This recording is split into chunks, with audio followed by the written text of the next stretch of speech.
हाय दोस्तों, आज संविधान की 14वीं कक्षा है। 14th संविधान की 14वीं कक्षा है। अनुच्छेद 89 के बारे में जानेंगे। अनुच्छेद 89 क्या कहता है कि राज्यसभा में सभापति और उपसभापति का क्या क्या काम होगा, कैसे होंगे। तो आइए जानते हैं।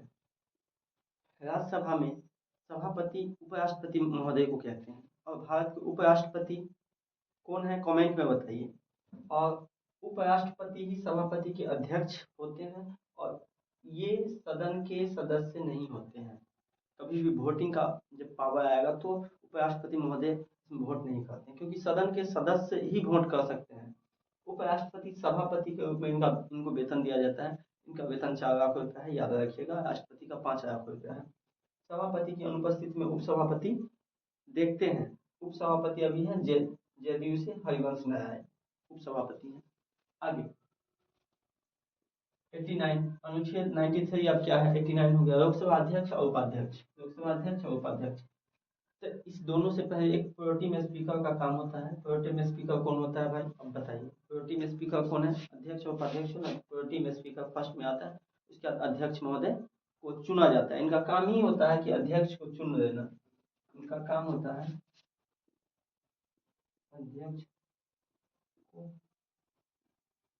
इनका दो मुख्य काम होता है। सभी सदस्य को शपथ दिलाना और अध्यक्ष महोदय को चुनना।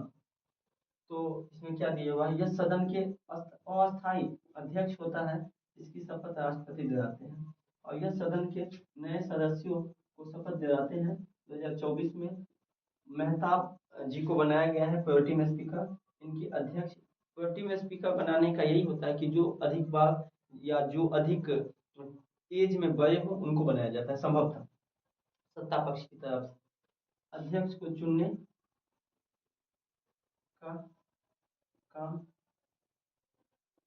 करवाते हैं। अध्यक्ष चुना जाता है और हम कह सकते हैं कि लोकसभा के अध्यक्ष को शपथ कौन दिलाते हैं, तो इनका शपथ सदस्य के रूप में ही हो जाता है। इसके लिए लोकसभा के अध्यक्ष का शपथ नहीं होता है। तो इसी के साथ अब आगे अब जानेंगे कि लोकसभा के अध्यक्ष का क्या क्या कैसे कैसे बनाया जाता है, अध्यक्ष का क्या पावर है। तो इस सब के बारे में अब आगे चर्चा करते हैं, बने रहिए।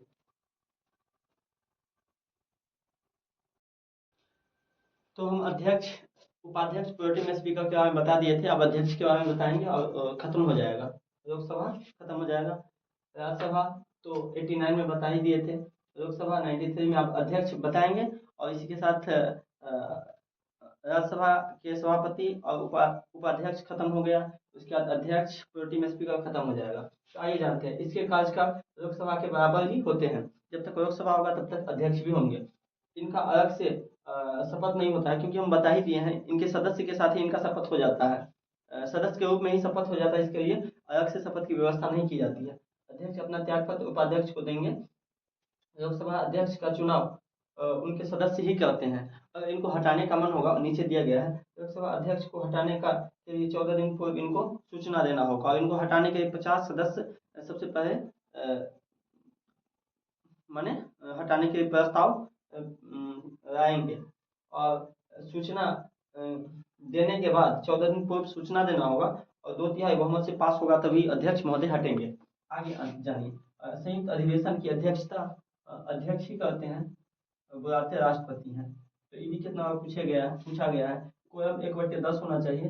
लगभग 55 सीट होगा तभी ही क्या होगा, सदन को स्टार्ट किया जाएगा, नहीं तो स्थगित सस्पेंड कर दिया जाएगा।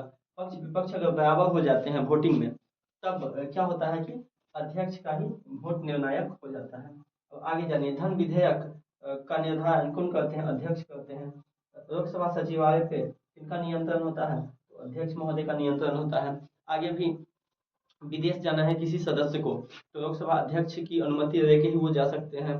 और जब कोई एक पार्टी से दूसरे पार्टी में जाता है तो इस पे निर्णय लेने का अधिकार अध्यक्ष को ही होता है। तो इसी के साथ लोकसभा और राज्यसभा के अध्यक्ष सभापति इन सभी को समाप्त कर दिया गया है। अब आगे की कक्षा में जो भी होगा हम बताएंगे। इसी के साथ धन्यवाद। आप लोग कमेंट में बताइएगा ये कक्षा कैसा है।